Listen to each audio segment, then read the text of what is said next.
Okay, time to look at some new cards. We got some new Rose cards finally coming out, and we got some new Cyber Angels, surprisingly.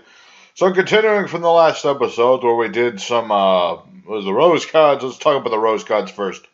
The trap card, Blooming Rose. Special summon Rose tokens, being Plant Dark level 2, 800 attack defense monsters, to anywhere on the field in defense mode up to the number of cards in the field zones and field spells in the graveyards. So more field spells equals more tokens. You can give them to you or your opponent, which is kind of interesting. I can't imagine why you want to give your opponent a bunch of tokens, but I'm sure there's something you could do with that. Definitely good to give yourself a whole bunch of tokens, so it's worth looking at that one. What else does it do? If this card is in your graveyard, you can target a Black Rose Dragon or a plant you control, banish that card until the next standby, then place this card on the bottom of your deck. You can only use this effect once per turn. The second effect is kind of bad, to be honest. I mean, I can't actually think of any good reason you would want to do that. So this is definitely a card where the first effect is interesting and worth experimenting with. The second effect is worth bupkis. Next, Frozen Roars. Send a face-up monster you control to the graveyard. Apply the effect depending on what it is. If it's a plant, during the end phase, draw 2, discard 1. If it's not a plant, add a level 4 lower plant from deck to hand. It's interesting. Let me think about that. The first effect, I mean, it's nice to draw, but you'd rather draw right away. I mean, if they had it right away, it might be a bit much, but the fact that you can only play one of these per turn anyway, I would have rather, drawn right away. And the second effect actually works in a plant deck, or any deck that uses something like Glow Up Bulb or something of the like. You send a monster that's not a plant, then you get a plant. It's pretty simple, pretty straightforward. I am fine with this. It definitely works with the new Rose Dragons, since they are dragons and not plants. So, definitely, I call this one a twofer. I wouldn't call it a threefer, but a twofer. It's nice. So, wait, was there one more? Oh, yes, Garden Rose Maiden. I almost went right to the Cyber Angels. Okay, we got a level 5 Plant Synchro Monster, Dark, 1600 attack, 2400 defense, totally generic. If this card is special summon, you can add a Black Garden from a deck or graveyard to hand. I could have used that in the Black Garden Turbo, I tell you what. You can banish this card from the graveyard, target a Rose Dragon or a Dragon Synchro monster in the graveyard, special summon it. Interesting. Not only does this get you Black Garden, which is very nice, I do like that very much, but this can revive not only a Rose Dragon, but any Dragon Synchro monster, including Black Rose Dragon, Clear Wing Synchro Dragon, Crystal Wing Synchro Dragon, Dracocytos, Quasar. Damn. That is impressive. That is impressive. Level's a little... the level's not bad at all, because you can use Glow Up Bulb or Spore with any level 4. This is actually a very nice card.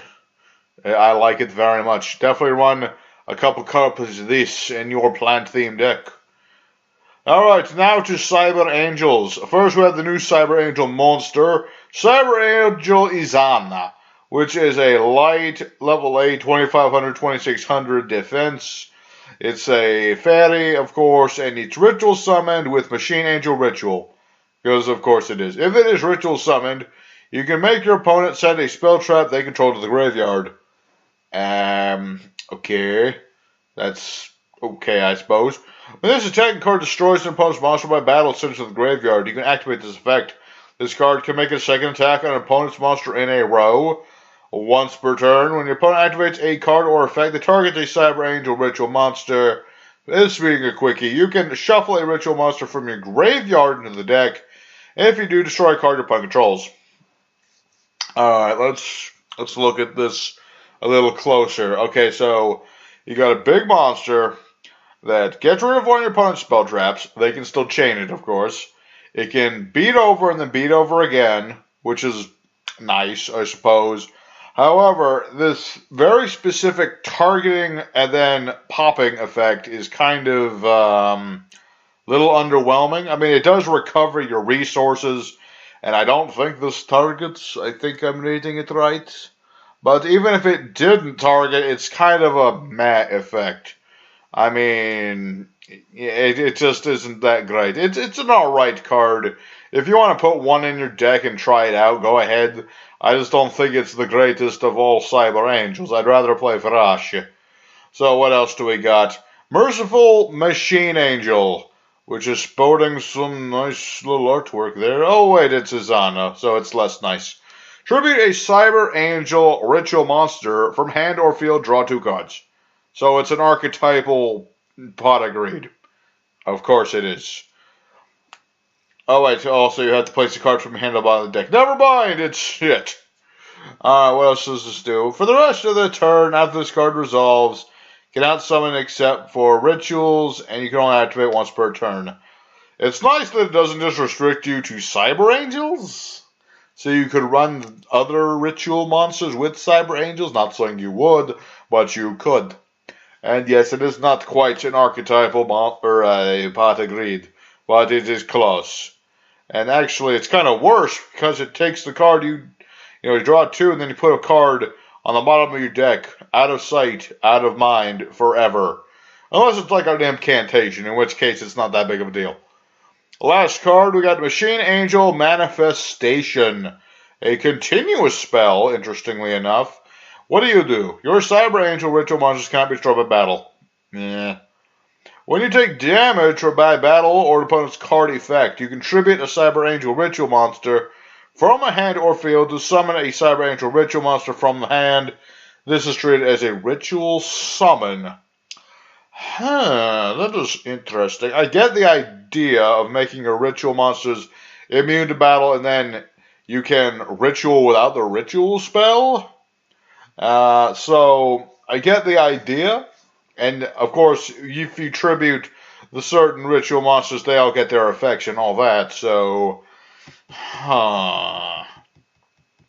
it's an interesting card, this Manifestation.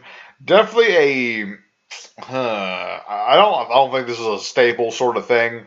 It's certainly an interesting card. I would definitely experiment with this. Try it out as 2 and see where it goes. I don't think it's going to see that much play, but if it does, it'll be an interesting little tech option for Cyber Angels. So I'm all good with it. I'm all good with pretty much everything here. I definitely like this Synchro Monster. The trap's okay. The spell's alright. The Izana's not too great, but it's something. And Merciful Machine Angel's kind of meh. Oh, and the Manifestation, of course, is interesting. So, again, thank you all for watching this quickie episode of Card Talks, where I talk of cards. Do let me know what you think of these cards. Do send me lots and lots of fan art of Garden Rose Maiden, because I want that now. And I will see you guys next time that there are new cards on YGO Bro. Later, everybody.